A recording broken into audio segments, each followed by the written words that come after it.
topmerk bereik, waar Paulus vir ons gesê het, so 1 tot 3, net 'n herinnering, 1 tot 3 is wat God gedoen het vir ons. Ons het niks daarmee te doen gehad nie, is wat hy vir ons gedoen het, die identiteit wat hy vir ons in Christus Jesus gegee het, en dan vanaf hoofstuk 4 is wat ons nou moet doen as gevolg van hierdie feit dat ons in Christus is, die feit dat ons kinders van die Here is. En vanmôre gaan ons lees vanaf vers 7 tot 16. So blaai saam in Efesiërs 4, vanaf vers 7 tot 16. Hy sê, so maar aan elkeen van ons is die genade gegee volgens die mate van die gawe van Christus. En dit weer lees, hy sê, maar aan elkeen van ons is die genade gegee volgens die mate van die gawe van Christus. Daarom sê hy, toe hy opgevaar het in die hoogte, het hy die gevangenes gevange geneem en gawes aan die mense gegee. Maar dit, hy het opgevaar, wat beteken dit anders as dat hy ook eers neergedaal het in die onderste dele van die aarde? Hy wat neergedaal het, is dieselfde as hy wat opgevaar het, bo aan al die hemele, sodat hy alles tot volheid kan bring.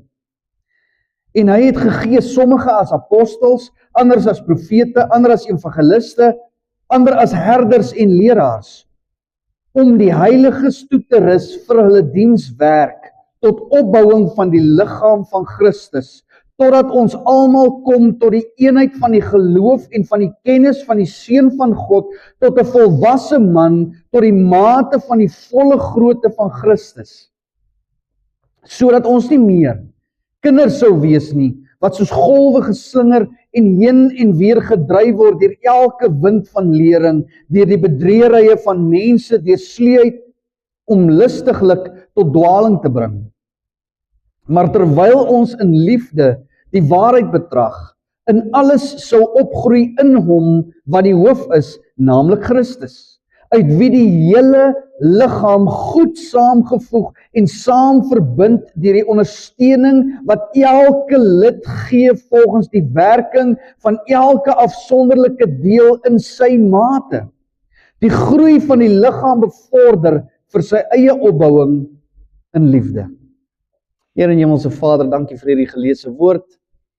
Ek bid Heilige Gees dat U vanmôre met ons almal sal praat, dat U woord vir ons sal oopbreek en dat hierdie saad op vrugbare grond sal val. En weer eens my gebed is, Vader, is mense wat hier ingekom het, wat onseker is, wat deur swaar en moeilike tye gaan, Vader, en waarlik voel hulle weet nie waar U is, Here, hulle sukkel om U te ervaar, waar is U? My gebed is, Here, dat U deur hierdie woord elkeen van ons se behoeftes sal aanraak, Vader, en dat ons hier sal uitstap, bevredig in Christus Jesus. Bid dit in Jesus naam. Amen.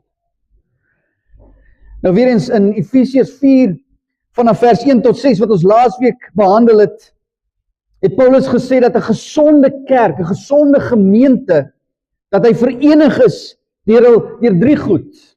Ons is verenig deur 'n goddelike roeping, maar God het ons geroep. Ons het, soos ons lese sê, ons het 1 roeping, 1 stem en 1 sending. So ons is saamgevoeg deur die 1 roeping wat God ons mee geroep het. Ons het, nommer 2, ons word verenig deur ons Christelike gedrag. Ons moet lyk soos Jesus. Ons begin stap soos Jesus. En nommer 3, ons evangeliese belydenis. Hier is ons evangeliese belydenis en ek sê dit altyd, ek wil dit herhaal tot ons almal sal weet, is dat die evangelie begin nie in Matteus wanneer ons van Jesus se geboorte hoor nie. Die evangelie van Jesus Christus begin in Genesis 1 en het eindig in Openbaring 22. So ons word verenig deur hierdie evangeliese belydenis dat Jesus Christus die verlosser is. En dan dring hy daarop aan dat gelowiges 'n lewe moet lei wat 'n goddelike roeping waardig is. Dis wat ons laasweek gesien het. Hy het gesê as jy 'n kind van die Here is, moet jy en jy's geroep deur hom, moet jou lewe lyk asof jy geroep is deur hom. Leef soos 'n kind van die Here. Nou die Grieks wat hy sê, hy sê ons moet 'n lewe leef wat waardig is ons roeping. Nou die woord waardig in die Grieks is axios. Nou axios beteken, dit is 'n balanseerskaal.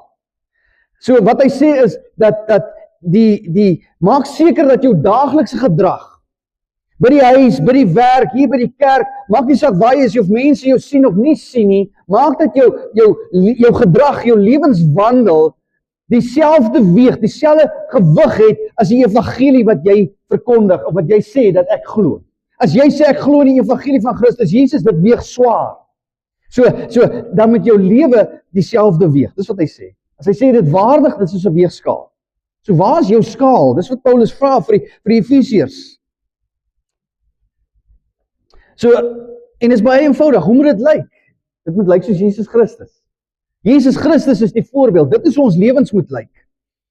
En waarvan praat hy? Sê nederigheid, sagmoedigheid, lankmoedigheid, terwyl julle mekaar in liefde verdra. Sê goed, dit sê ons van Jesus, dis wie hy is. Niemand verpersoonlik hierdie waardes beter as Jesus Christus nie. En ons kan dit lees, jy kan dit gelees by die huis, is Filippense 2 vers 5 tot 11, ek kan dit nie nou lees nie. So indien jy deel is van die liggaam van Christus Jesus, sal daar familietrekke wees. Dis as ek sê, as jy deel is van die Erasmus familie, dan sal daar trekke wees. Ek en my 2 seuns, ons spot gereeld mekaar, jy sal hoor, ons sal sê van jou neus. As jy hoor ons praat, dis 'n familie ding, ons sal sê, maar die Erasmus is almal deurknoppe vir neus. So ons spot onsself, dit is ons, so daar's trekke, jy kyk net aan die neus, jy is Nico se kind of maat. Ja nee, ons kom met die Erasmus familie, dis die Kaapse Erasmus se daai. So daar gaan familietrekke wees, as jy kind van die Here is, gaan jy lyk soos Christus. Op een of ander manier gaan jy lyk soos jou verlosser. Dit is waarvan hy praat, daar moet familietrekke wees.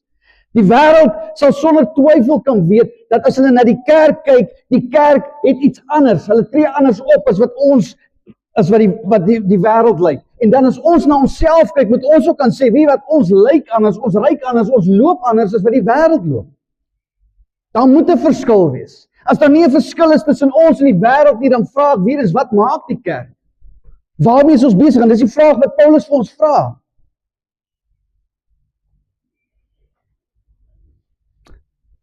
En daar sal 'n duidelike eenheid in die kerk wees, as gevolg van die feit dat ons soos Christus lyk. Gaan oor eenheid.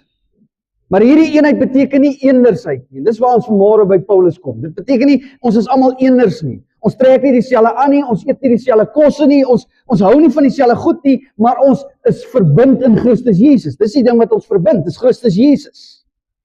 Binne hierdie eenheid besit ons uiteenlopende rolle en vermoëns. Ek kan die klavier speel om my lewe te red. En soos ek sê, wat die video's en al daai goedjies, daarin is die een wat goed is met daai goed. Elkeen het iets wat hy kan doen. Elkeen het 'n deel en 'n rol om te vervul in die liggaam van Christus. Almal is verskillend. En elkeen as hy sy rol speel, sal dit die liggaam van Christus verryk, dit sal dit seën, dit sal dit opbou, dit sal dit sterk maak, die kerk van Christus. En dit is soos homeostase in die menslike liggaam. Weet julle wat is homeostase? Homeostase is die menslike liggaam se vermoë om stabiele en gebalanseerde interne omgewing te skep. Maak nie saak wat die omgewing daar buitekant is nie. Met ander woorde, of dit nou winter is, mense is siek aan die buitekant, jou liggaam aan die binnekant, elke orgaan in jou liggaam is besig om te werk sodat jy nie siek word nie, sodat jy nie doodgaan nie. Elke deel, so jou liggaam reguleer jou temperatuur. As dit koud is buite, reguleer jou temperatuur. As dit warm is buite, reguleer jou temperatuur. Hy reguleer jou suikervlakke. So kan ek aangaan. Jou pH vlak in die liggaam, alles word deur hierdie homeostase gereguleer. As elke orgaan op sy plek is en doen wat hy moet doen, sit jy met 'n gesonde liggaam.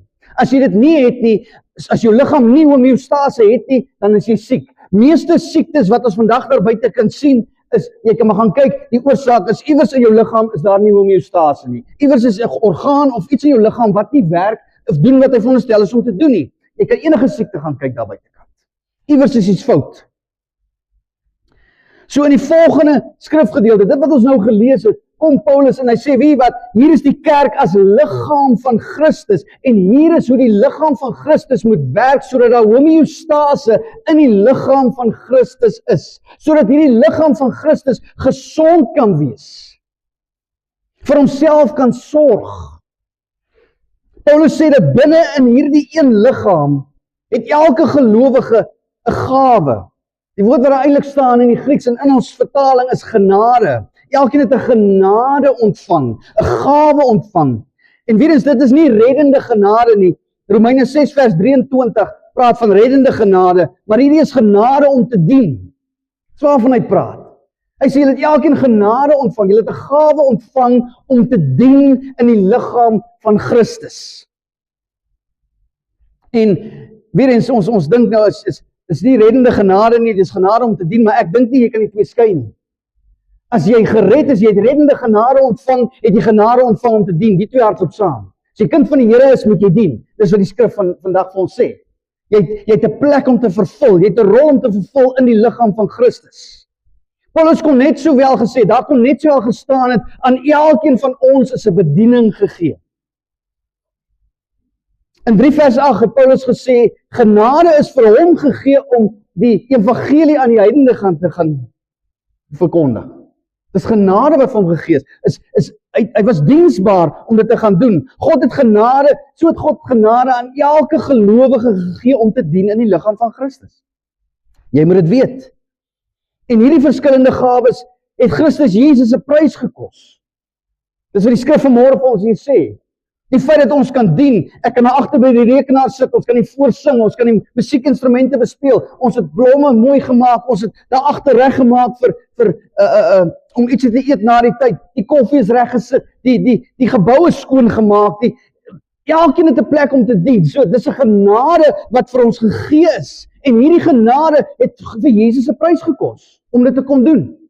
En ons dink nooit daaraan nie. Jesus het gesterf, hy kom mens word, God het kom mens word om hierdie goed vir ons te gee.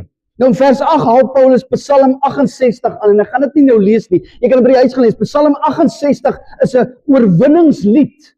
Dit gaan oor 'n koning wat 'n militêre oorwinning behaal het, en hy kom terug, en dan gewoonlik in daai tyd het hulle as hulle 'n land oorwin het hulle die plek geplunder. Hulle het al die goud en al die silwer en die mense het hulle gevat en weggevoer, gevange geneem. En wat die skrif hier sê, dat Jesus, nadat hy die sonde en die dood en die graf oorwin het, hy het hierdie oorwinning behaal, in plaas daarvan om goed vir homself te hou, het hy vir ons geskenke gegee. Dis wat die skrif hier sê.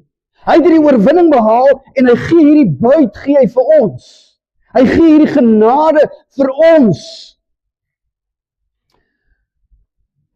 Wat het hy kom doen? Wat het hy vir ons gegee? Geestelike gawes om mekaar te dien. Genade om mekaar te dien in die liggaam van Christus. En gelowiges het verskillende gawes. Ons sien dit van vers 11 tot 12. Nie almal sien is dieselfde nie, want ons het verskillende verantwoordelikhede in die liggaam. Christus het ons gawes gegee sodat ons dit moet gebruik. Blaai saam met 1 Petrus 4 vers 10. 1 Petrus 4 vers 10.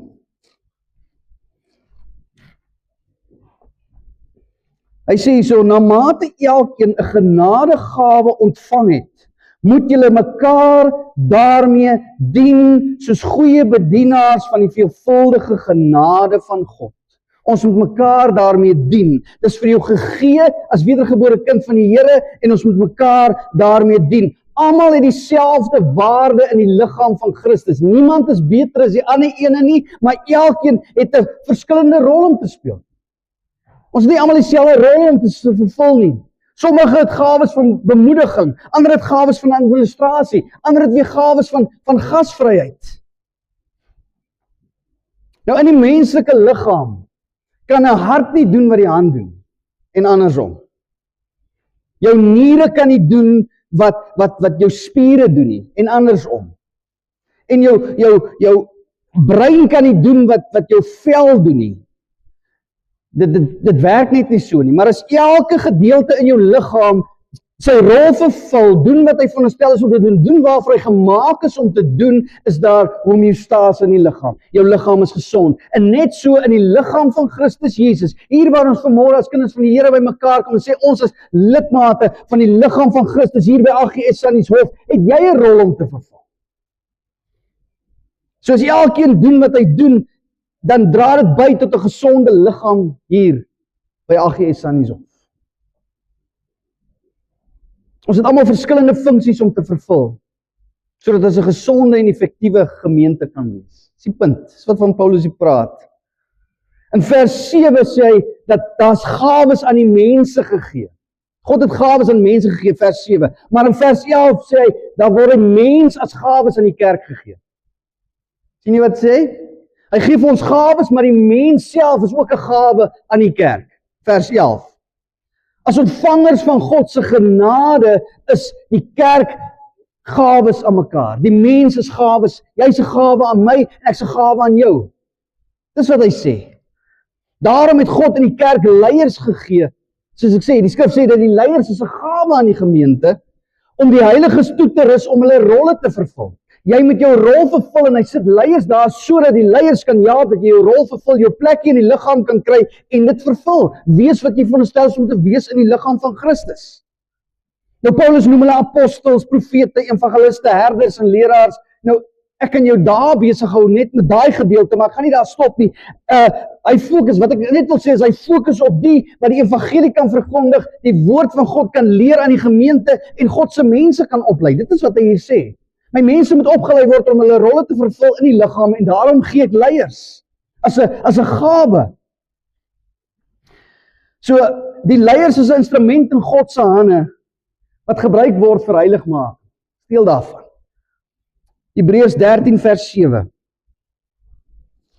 Hebreërs 13 vers 7. Hoor wat sê hy so? Eintlik beautiful. Hy sê gedenk julle voorgangers wat die woord van God aan julle verkondig het. Aanskou die uiteinde van hulle lewens en wandel en volg hulle geloof na. Dis leiers wat gedoen het wat hulle veronderstel is om te doen. Dis wat van ons verwag word. Dit is wat van die leiers verwag word. So as al God se heiliges hulle verantwoordelikheid aanvaar om te dien in die liggaam, hulle werk doen, sal ons 'n gesonde liggaam hê. Nou weer eens, dit is nie die eerste keer dat Paulus werk noem nie. Die woord werk noem nie. Vroeger het hy gesê dat God ons gered het vir goeie werke. Efesiërs 2 vers 10, dis weke terug. Ons is gered vir goeie werke. Hy het jou gered sodat jy goeie werke kan doen. Hy het jou gered sodat jy jou rol in die liggaam kan speel. Hy het jou gered sodat jy jou rol in die wêreld daar buitekant kan speel. Vir goeie werke. En later sal hy sê, en ons gaan daar gou by kom in Efesiërs 5 vers 1 sê hy, ons moet God navolg. Nou weer eens, God werk nog steeds. Nou God is iemand red, God is iemand verlos. Ons bid dat die Here, ons bid Vader red mense se siele, ons bid Vader maak gesond, ons bid, hy is iemand werk, hy is iemand nou nog werk. So as kinders van die Here, as ons God wil volg, beteken dat ons moet werk. En die herder wat Christus Jesus is werk, hy tree vir ons in by die Vader en omdat hy werk, moet ons werk as skape. Ons het 'n werk om te vervul, ons het 'n rol om te vervul. Die kerk moet 'n bediening vir elke lid hê en elke lid moet 'n bediening hê. Ek gaan dit weer sê, die kerk moet 'n bediening vir elke lid hê en elke lid moet 'n bediening hê. Dis eintlik wat Paulus hier sê. Jy het 'n rol om te vervul. Ek bedoel as 'n hart nie klop nie, dan het hy geen nut nie. Nou en heeltemal te veel kerke vandag wêreldwyd kom te veel mense net na 'n prediker luister en ons doen niks veel verder nie. Ons sit en luister en ons sit net en ons gaan uit by die deur. Geen wonder dat die beskuldiging gemaak word en ek het dit al hier gesê, die wêreld beskuldig die kerk dat hy lyk soos 'n monster. Hy het een groot mond en 'n klomp klein oortjies. Een wat praat en almal luister en dan gaan huis toe. Maar dit is nie hoe Paulus die kerk hier in Efesiërs beskryf nie. Dis nie hoe die kerk veronderstel is om te wees nie. Hoewel dit waar is dat sommige spesiale gawes ontvang het om die woord te leer en te preek. Beklemtoon Paulus dat elke Christen se verantwoordelikheid is om die kerk op te bou. So wie se werk is om die kerk op te bou? Dis elkeen van ons se werk. Elkeen van ons. Almal het genade ontvang vir die bediening. Wat die skrif hier sê. En ons moet waardig leef tot hierdie roeping. Tot hierdie bediening. Daar word van ons almal verwag om te werk om die kerk te versterk. En as ek praat van die kerk versterk, beteken dit nie ek verwag van jou om die gebou hier te kom versterk en te kom verf. Dis nie waarvan ek praat nie. Ek praat van hier onder mekaar. Dis mense wat swaar kry. Geestelik, emosioneel, finansiëel, fisies. ons weet nie waar ons gaan nie. As ons nie mekaar ken nie, hoe kan ek jou help? As ek nie weet dit gaan met jou swaar nie, hoe moet ek vir jou bid? Hoe moet ek vir jou intree? Ons is daar om mekaar se laste te dra.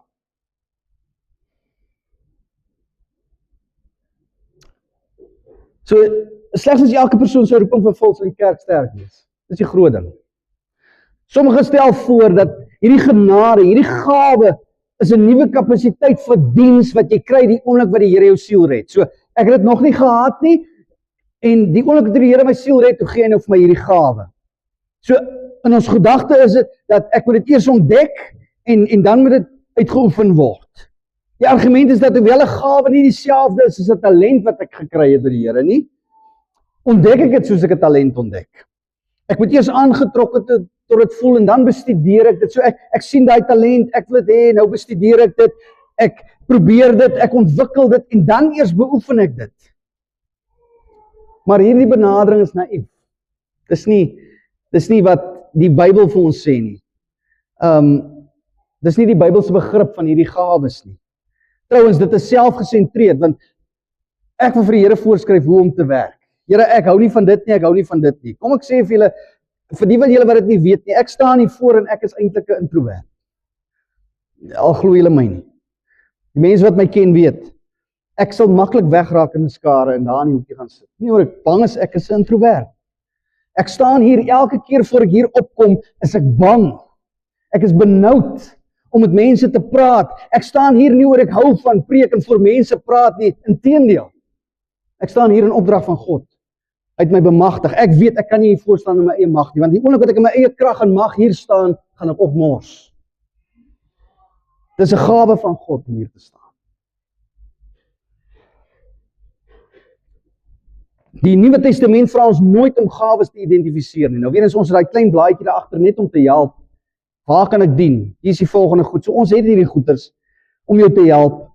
Maar die Nuwe Testament sê dit nooit om dit te doen nie. Hy vra ons nooit om 'n toets af te lê nie. Hy vra ons nooit om onsself te evalueer nie. Hy vra nooit vir ons om ons gawes te noem nie, te identifiseer nie. Hy vra dit nooit van ons nie.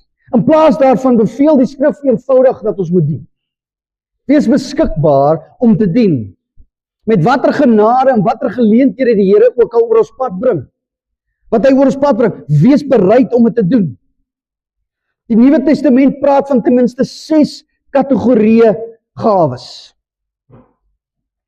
6 kategorieë. Nou heel eerstens is die basiese gawe, is die woord charisma. Die Grieks is charisma daar, is in Romeine 6:23, dis die ewige lewe. So die ewige lewe is 'n gawe, is 'n charisma. En alle ander gawes bestaan as volg van hierdie een. So, die ewige lewe, die feit dat hy my siel gered het, is 'n gawe van God, charisma. Dis nommer 1. Nommer 2 is die Heilige Gees, is 'n gawe. Die woord daar is doreo, of doreia, is die Griekse woord. Doreia is die Griekse woord, en weer eens, die Heilige Gees is 'n gawe. Sonder die Heilige Gees kan ek nie wedergebore word. Ek het die Heilige Gees nodig. So hy is 'n gawe. Dis nommer 2. So, en dan nommer 3 is jou posisie in die lewe as getroud en enkellopend. Jy geweet is 'n gawe. Jy kan dit gaan lees in 1 Korintiërs 7:7. Weer eens die woord daar is ook charisma wat hulle gebruik. Dis 'n gawe van God of jy getroud is of enkellopend is. As party ons wat nooit sal trou nie. Wat? My neef, ek sit met 'n neef, selfde ding. Hy sal seker nooit in sy lewe trou nie. Is ouer as ek, ver ouer as ek, maar dis 'n gawe van God. Ons moet dit nie sien as 'n swaar en lyding nie. Dis 'n gawe. Om getroud te wees is 'n gawe. Die skrif sê dit vir jou. En dan nommer 4 is die bediening, soos wat ek vanmôre gesê het. Dis 'n gawe om te dien in die liggaam. Nou die Griekse woord daar is sorea. Sorea is die woord. Weer eens gawe, gawe, dis vertaal gawe, maar dis 'n gawe om te dien in die liggaam van God. En dan nommer 5 is mense is gawes. Is doma, is die Griekse woord daar. Doma. Ons is gawes, ek en jy is gawes vir mekaar. Die leiers hier in die kerk is gawes in die gemeente. En dan kom ons nou by nommer 6, en dis die een wat almal na hardloop. As ons praat van gawes, hol ons na die een toe. En ons vergeet van die res, is die aktiwiteite. Daai wat ons die geestelike gawes noem, weer eens die Griekse woord daar is ook charisma, en dis in 1 Korintiërs 12:28. Ons gaan nie nou soen toe. So daar's 6, en ek meen, jy kan seker as jy dieper gaan grawe, gaan jy nog kry, maar daar's 6 kategorieë van gawes. So wat hierdie skrif vir my sê is dat ons moet 'n groter beeld kry van die gawes van God as hy sê ons moet ons gawes gebruik. Dis nie net hierdie geestelike gawes en al daai ander goed. Nee, dit gaan dieper as dit. Ek sê weer, jy moet jouself sien vanmôre as 'n gawe aan hierdie liggaam.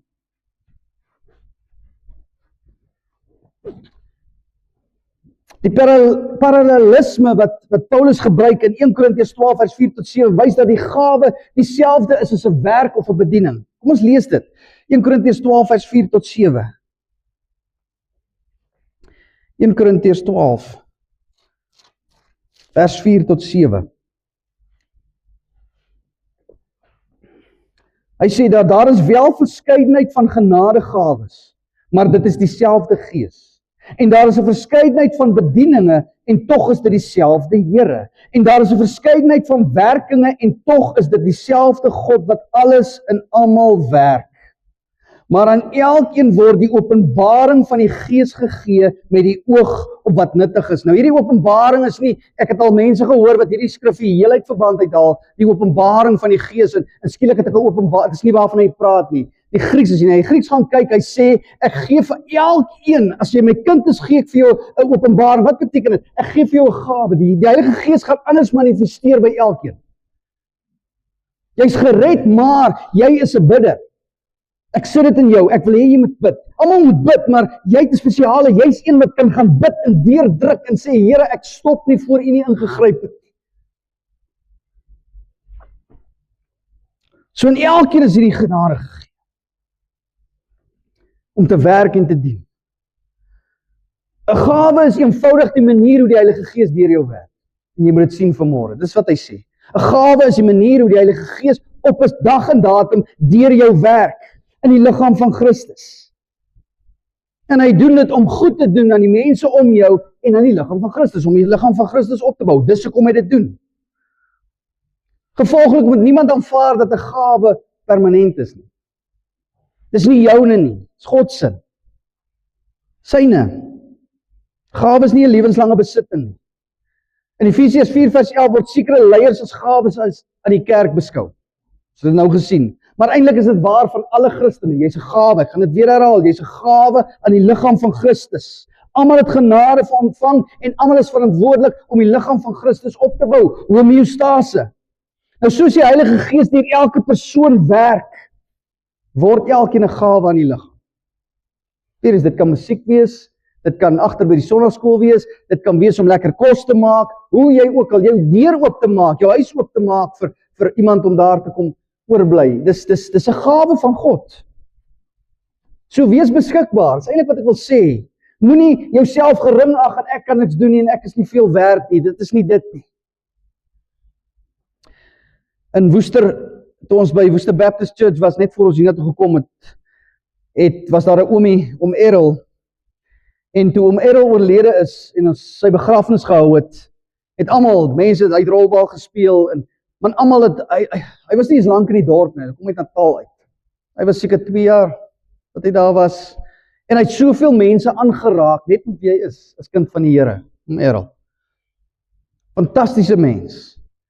En so het mense opgestaan na die tyd en net iets vir hom gesê en oor hom gesê en iemand het een van die lidmate het opgestaan en gesê, weet wat, ek Woester Baptist Church die eerste keer kom besoek het.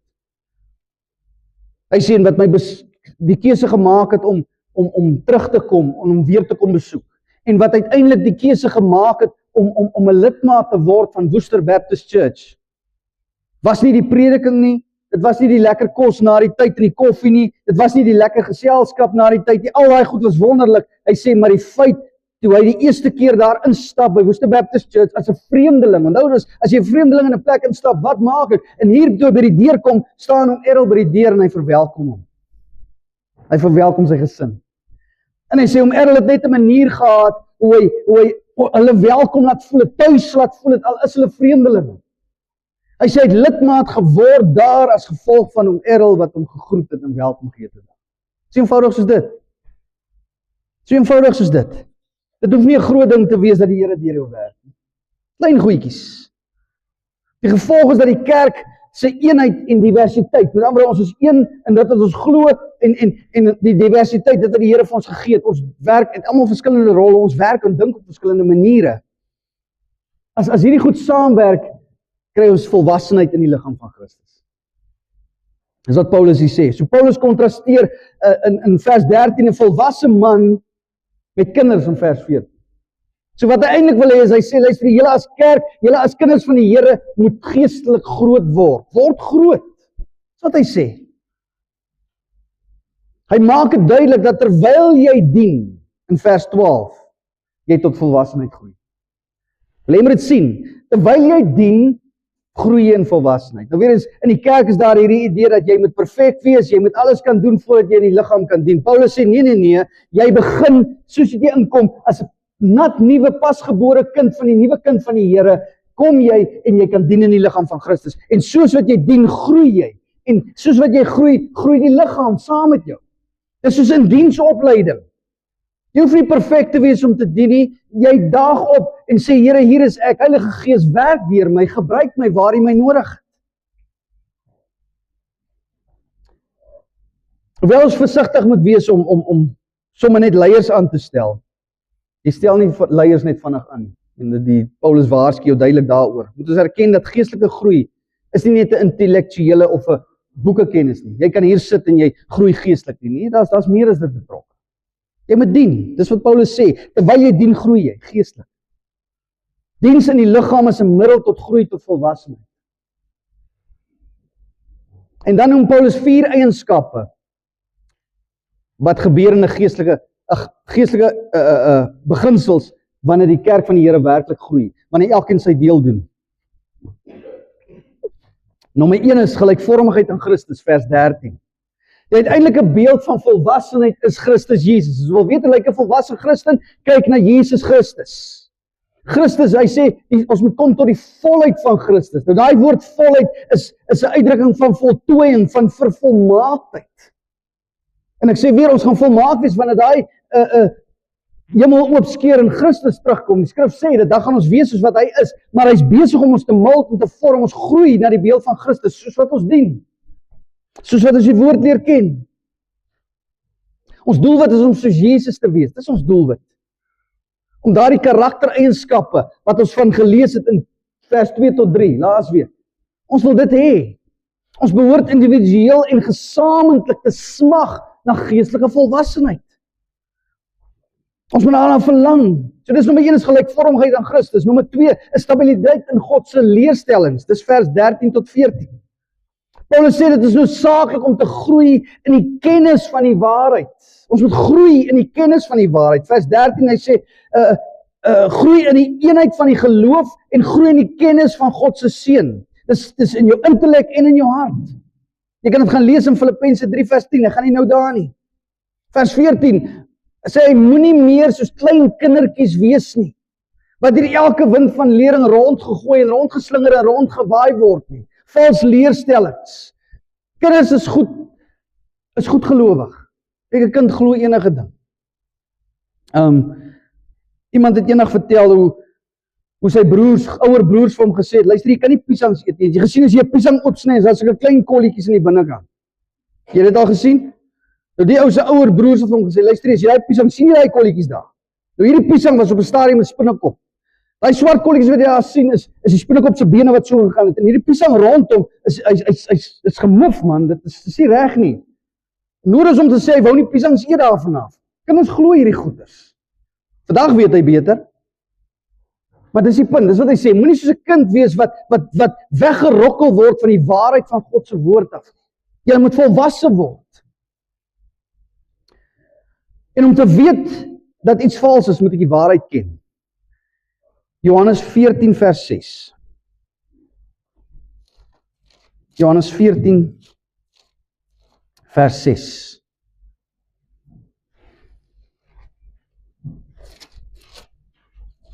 Wat sê hier?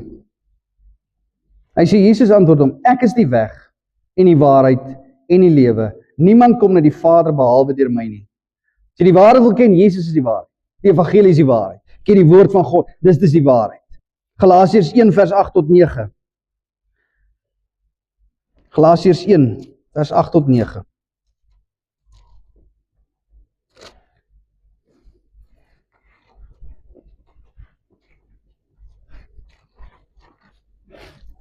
Hy sê, so maar al sou ons of 'n engel uit die hemel julle evangelie verkondig in stryd met dit wat ons julle verkondig het, laat hom 'n vervloeking wees. Soos ons van tevore gesê het, sê ek nou ook weer, as iemand julle 'n evangelie verkondig in stryd met dit wat julle ontvang het, laat hom 'n vervloeking wees. Wat Paulus sê is, so ons gelykvormigheid aan Christus as ons volwasse word en dan stabiliteit in God se woord. Ken sy woord. Moenie dat elke wind van lering jou rondwaai nie. Ken die woord van God, ken die waarheid. Ons betree almal die Christen lewe as geestelike babas, almal van ons. Maar ons groei deur die woord van God tot disipelmakers. En dan nommer 3 is om die waarheid in liefde uit te leef. Dis 'n belangrike een, vers 15 tot 16. Christen moet die waarheid aan ander vertel uit liefde uit. Ons moet die waarheid hoog hou, 1 Timoteus 3 vers 15, ons gaan nie nou soontoe nie, ons moet dit hoog hou, die woord van God, maar ons moet die sentraliteit van God se liefde moet ons onthou, doen dit in liefde, liefde vir God en liefde vir jou naaste, onthou die liefde, die Griek sê, doen die waarheid, wat hy sê, in die Engels sê, dit is my so bietjie beter, hy sê, truthing in love. Nou daar is nie so woord nie, truthing is nie 'n woord nie, maar dit is wat die Griek sê. So wat hy sê is, ons kan dit nie heeltemal reg vertaal nie, maar wat hy sê is, dit moet 'n leefwyse wees, die waarheid moet leef die waarheid. Hoe leef jy die waarheid? Dis diep, dis wat hy sê, leef hierdie waarheid. So volwassenheid is waarheid vertellende, waarheid handhavende en 'n waarin doenende liefde. Ons praat dit nie net nie, ons leef dit. Dis deel van ons lewens. En ek bid, dit is my gebed vir AGS Sannieshof, dat as mense van ons sal praat, sal hulle sê, wie wat, as jy die waarheid wil hoor, van die woord van God, gaan na AGS Sannieshof. Dit is my gebed. Maar dan bid ek ook, dat hulle sal sê, wie wat, AGS Sannieshof is die plek waar hulle mekaar soos familie lief het, en hulle naaste soos hulle self. Dit is my gebed. En dan is my gebed ook, Here, as hierdie mense nie met ons leerstel, en dit wat ons van vooraf preek nie, as hulle nie saamstem met dit nie, moet hulle dalk kan besef dat ons hulle nog steeds lief. Dis my gebed vir hierdie gemeente. So dis nommer 3, en dan nommer 4 is om 'n bydrae te maak. Dis volwassenheid. Jy moet 'n bydrae maak in die liggaam van Christus. En dan praat ek nie finansies nie. Ek praat van gooi jou liggaam hierin. Sê Here, hier is ek. Hy keer terug weer eens in vers 16 keer hy terug na hierdie liggaams metafoor om te sê dat die kerk is die liggaam van Christus, waar elke ledemaat elke lid 'n ledemaat is van Jesus se liggaam. En omdat jy 'n liggaamsdeel is jy belangrik. Ons het mekaar nodig. 1 Korintiërs 12 en ek gaan vinnig hierdeur lees, maar ek wil jy moet dit sien. 1 Korintiërs 12 vanaf vers 12 tot 27. So julle stuk, maar ek wil jy moet sien. Hy sê, want net soos die liggaam een is en baie lede het, en al die lede van die een liggaam, al is hulle baie, een liggaam is, so ook Christus. Want ons is almal ook deur een gees gedoop tot een liggaam, of ons Jode of Grieke is, slawe of vrymanne, en ons is almal van een gees deurdronge. Want ook die liggaam is nie een lid nie, maar baie. As die voet sou sê, omdat ek nie die hand is nie, behoort ek nie aan die liggaam nie. Behoort jy daarom nie aan die liggaam nie? En as die oor sou sê, omdat ek nie die oog is nie, behoort ek nie aan die liggaam nie. Behoort jy daarom nie aan die liggaam nie? As die hele liggaam 'n oog was, waar sou die gehoor wees? En as dit geheel en al gehoor was, waar sou die reuk wees? Maar nou het God elkeen van die lede in die liggaam gestel, soos hy gewil het. As almal een lid was, waar sou die liggaam wees? Maar nou is daar wel baie lede, maar net een liggaam. En die oog kan nie vir die hand sê, ek het jou nie nodig nie, en die hoof vir die voete, ek het julle nie nodig nie. Maar veel eerder is die lede van die liggaam noodsaaklik, wat die swakste lyk. En die lede wat van die liggaam wat vir ons minder eerbaar lyk, beklee ons met oorvloediger eer, en so het ons sierlike lede oorvloediger sierlikheid. terwyl ons sierlike lede dit nie nodig het nie. Maar God het die liggaam saamgestel en aan die misdeelde lid oorvloediger eer gegee, sodat daar geen verdeeldheid in die liggaam mag wees nie, maar dat die lede gelyke sorg vir mekaar mag dra.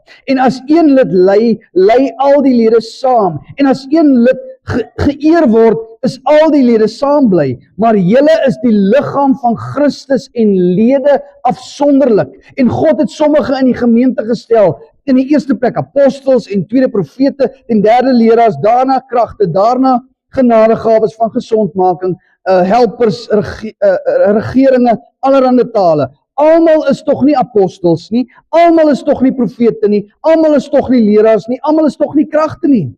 Het almal genadegawe van gesondmaking? Spreek almal in tale? Kan almal dit uitlei? Die antwoord is nee, hy sê ons is almal verskillend. Maar beywer julle met die oog op die beste gawes en ek wys julle 'n nog uitnemender weg. Sê Here, hier is ek. Ek is deel van hierdie liggaam. Ek wil hierdie liggaam maak werk. Ek wil 'n bydrae maak. So weer eens ons moet besef dat ons uiteindelike behoefte is Christus Jesus. Hy is die een wat ons gered het, hy is die een wat ons vrygemaak het. Ons is afhanklik van hom. Hy is die hoof van die kerk. Hy is ons bron. Maar ons is ook lede van die liggaam van Christus. Ons is afhanklik van mekaar. Soos elke deel sy eie spesiale werk doen, help dit die ander groei. Dis wat hy sê. Daar waar julle by mekaar kom, in vers 16. Dit is daar waar jy groei. Hier waar ons deel, hier waar ons by mekaar is, hier groei ons. Sodat die hele liggaam gesond, groeiend en vol liefde kan wees. Soos ons in Christus groei en ons gawes in liefde gebruik, word die liggaam gesond. Weer eens homeostasie. Wat 'n voorreg is dit om met Christus verbind te wees, verenig te wees. En wat 'n voorreg is dit om deel van die liggaam te wees, deel van mekaar te wees. Nou dit is wys en goed om gesondheidsbewus te wees. Almal van ons gesondheidsbewus deesdae. Hang af wat ek kyk wat ek eet, ek kyk wat hoe wat ek oefen, ek eet nie net nie en ons kyk na ons gesondheid. Ek eet en drink nie enige ding. En ek meen dis goed om ons liggame te versorg. Maar ons moet ook aan die liggaam van Christus dink as dit kom by versorging. Hoe versorg ons die liggaam van Christus? Hoe kyk ons na die liggaam van Christus? Nou weer eens mag AGS Sannieshof gekenmerk word deur ons eenheid in dit wat ons glo in Christus Jesus, ons diversiteit, dat elkeen sy rol vervul, elkeen is hy's 'n lid, of dit nou 'n hart is of 'n voet of 'n hand, wat jy ook al in die liggaam mag wees, elkeen is dit, so jy het eenheid en diversiteit, en dan as gevolg van die feit dat alles saamwerk, groei ons in volwassenheid. Mag ons as AGS Sannieshof bekend staan vir dit. Paulus se lering, hierdie gedeelte, dien as 'n geestelike ondersoek. Jy gaan na 'n doktersondersoek, hier is 'n geestelike ondersoek in die belangrike areas van die kerk. En laat ons kyk na wat hierdie skrif sê en waar skiet ons kort, Here. En laat ons die Heilige Gees toelaat om ons te herstel en dat ons mekaar kan dien. So as God se verlossing werklik goed is, as jy sê ek is wedergebore kind van die Here, ek is verlos en jy glo dit. Soos ek gesê het van hy skaap. Jou dade met die evangelie wat jy verkondig, dit moet saam opweeg. Jy moet lyk soos dit wat jy verkondig. Jy moet lyk soos dit wat jy glo. So as jy sê dat hierdie verlossing van Christus Jesus goed is, vereis dit 'n wilsdaad. Ek moet iets doen. Here, hier is ek. Ek is bereid om te werk. En 'n vasberadenheid om dit deur te voer. Here, hier is ek. Philip Spiener het gesê, dit is geensins genoeg om kennis van die Christelike geloof te hê nie. Want die Christendom bestaan eerder uit praktyk. Ons doen. Ons praat nie net nie, ons doen. Die kerk moet mense oplei vir verskillende vlakke van diens in die liggaam. En opleiding is nie net vir toekomstige predikers. Bybelstudie op 'n Dinsdag is nie net vir toekomstige predikers. Wanneer ons hier agter bid, is nie net vir die span hier nie. As jy vroeg genoeg is, jy wil saam met ons bid, kom bid saam met ons. Dis vir ons almal. Alle lede moet opgelei word en in staat gestel word om die werk te doen waarvoor God hom geroep het, vir haar geroep het. Die versuiming om dit te doen in 'n liggaam van Christus, om alle gelowiges op te lei en hulle te betrek, minag hierdie genade van God wat in sy kerk gegee het. Ons minag dit. 2 Korintiërs 6 vers 1. En ek wil hê jy moet dit sien. 2 Korintiërs 6 vers 1. Amper lees ek verkeerd. 2 Korintiërs 6 vers 1. Hoor wat sê hierso. Hy sê, en as medewerkers, so wie is die medewerkers van wie hy praat? Dis die kerk, is ons. Hy sê, as medewerkers vermaan ons julle ook, dat julle die genade van God nie te vergeefs mag ontvang nie. Ek het jou iets gegee om te doen, mag dit nie te vergeefs wees nie, gebruik dit waarvoor die Here dit gegee het. Dis wat hy sê. So, en om alle lidmate by die werk van die kerk te betrek, eindig nie op 'n Sondagoggend hier. Want weer eens, ons sien dit hier. Jy sien die ouens wat dien, wat die klavier speel, wat sing, wat agter by die rekenaar is. Jy's goed dat jy sien. En jy kan daarbey betrokke raak, en dis my gebed, raak betrokke. Maar dit eindig nie hier op 'n Sondagoggend nie. Dis nie die beeld wat Paulus hier skep nie. So my idee is nie vanmôre om vir te sê, wie wat voel skuldig en jy moet nou kom dien in die kerk nie. Dis nie wat ek sê nie. Dit strek verder as net hier op 'n Sondagmôre, op 'n Dinsdag. Dit dek die grootste deel van ons lewens daar buitekant. Want onthou nou, jy was nou 2 ure vandag in die kerk en dan sien jy daar buitekant. Ek sien jou eers weer volgende week, meeste van jou. So hierdie bediening sluit die buitekant in, dis die groot deel van ons. As jy hier uitstap, dis waarvan Paulus ook hier praat. So bediening daar buitekant. Sommige daarvan is onopsigtelik. Mense sien dit nie as jy familie en vriende dien. Mense sien dit nie, dis onopsigtelik. Mense weet nie eens daarvan. Jy bid vir hulle, jy tref hulle in, mense weet nie die goed nie. Maar dan is daar weer anders wat ooglopend is. Ons dien die armes in die gemeenskap. Ons gaan uit en ons gaan preek die evangelie. Dis opsigtelik. Almal sien dit. Maar bediening is nie bloot goeie dade nie. Ek meen goeie dade op sigself is nie sleg nie. Dis nie waarvan hy praat nie.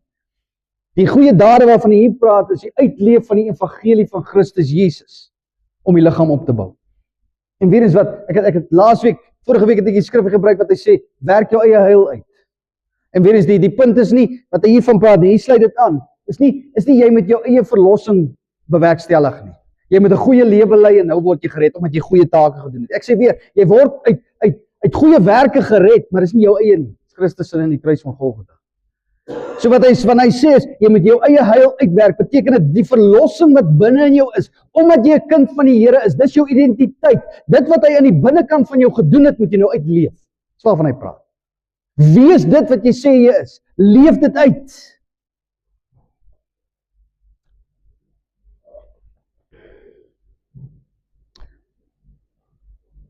Die hele liggaam moet betrokke wees by die werk van die liggaam. Hoe anders moet die liggaam van Christus homeostase bereik? Sê weer, is mense vanmôre hier wat is mense nie hier nie wat deur swaar tye gaan. Weet ons hulle gaan deur swaar tye? Hoe weet ons? En ek sê weer, ek wil dit herhaal. Jy moet die vrymoedigheid kan hê om my te bel en sê, weet wat Nico, ek gaan deur 'n moeilike tyd, bid vir my. As jy voel ons moet dit op die groep sit, die mense moet jy weet, jy moenie worry nie, dit bly tussen ons, ek bid vir jou, ons bid. Verstaan wat ek bedoel? Dis hierdie met die plek wees waar jy jou masker kan afhaal en sê weer, dit gaan nie goed met my nie. Want ons is geneig, as ek vrou gaan dit nie, dit gaan goed. Duime. Maar baie keer gaan dit nie goed. Baie keer gaan dit nie lekker nie. En hoe gaan ek weet, weer eens ouens, ek kan nie gedagtes lees nie. Maar ons is hier om mekaar te dien. Ons is hier om mekaar te dien. So wat doen jy met wat God jou gegee het? Dis my vraag vanmôre. Die kerk sal verryk word in aanbidding hier op 'n Sondagoggend, hier as jy hier kom dien. En in sending, as jy buite gaan. As elkeen sy deel doen. As jy jou posisie vul. So daag op, skakel in. Weer eens 'n vinger kan nie doen wat hy veronderstel is om te doen as hy van die hand afgesny is. Wat ek sê, jy het 'n rol om te vervul. So wat kan jy doen? Eenvoudig. Ek gaan net 'n paartjies noem, ek noem 4. Bel 'n lidmaat wat jy vanoggend gesien het nie in die kerk is nie. Dalk gaan nie die hy of sy deur 'n swaar tyd. Hoor hoe dit gaan. Bel hom. Bel hom of haar. Dis nie net die leierskap se verantwoordelikheid nie, dis ons almal se verantwoordelikheid. Nommer 2 is vra 'n leier, waar kan ek dien? Is hier 'n leemte vanmôre? Waar kan ek bydra? Waar kan ek dien? Is jy tekort? Nommer 3 is stuur 'n boodskap aan iemand. Jy dalk 'n beautiful 'n gedeeltjie gelees in die Bybel en skielik dink jy aan iemand, stuur dit vir daai persoon. Dalk beer dit daai op. Simpel WhatsApp. En dan is daar mense wat jou gaan irriteer en frustreer in die liggaam van Christus. Wat kan jy dan doen? Bid, sê Here, vergewe my dat ek voel so teenoor die ou, vergewe daai ou en bid vir daai persoon. En jy geweet, kyk hoe, wil jy sien hoe vinnig, as jy kwaad is vir iemand of hy frustreer jou, hoe vinnig kan jou hart verander teenoor so 'n persoon? Bid vir daai ou, of vir daai vrou. Jy al gesien? Dink jy kan bid vir iemand vir wie jy kwaad is? Staai. Maar as jy doen, skielik verander jou hart. Weer eens onthou, ek wil weer vir jou sê, gebed is nie vir God nie. Ek het dit al gesê, gebed verander God nie. Gebed is nie vir hom nie, gebed is vir my en jou. En jy kan bid. John Piper het gesê, nie sluit ek af. Jou ware individuele self kan geken word, naamlik deur 'n verhouding met ander te leef en deur te dien en gedien te word in die liggaam van Christus. So hier is 'n uitnodiging. Ek wil, soos wat Paulus vir die Efesiërs gesê het, luister, jy word betrokke. Dis wat hy gesê het. Ek wil jou uitnooi. Word betrokke. As jy nie 'n lidmaat is, ek het vanoggend gesê, en jy voel Here het jou hier geplant, word 'n lidmaat. Word 'n lidmaat. Vul 'n vorm in en ons vat die pad daarvan af verder. Word 'n lidmaat, word deel. Jy het dalk iets wat ek nodig het. Nie dalk nie, ek glo dit met my hele hart, die skrif sê dit. So staan op en sê, Here, hier is ek.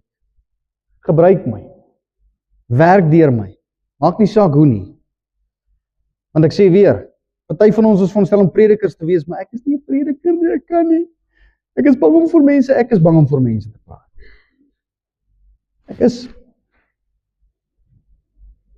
Die Here gaan nie vir jou, gawes is iets heel anders. Hierdie gawes is heel anders. Dis die Gees van God wat deur jou werk. Dis wat hy doen.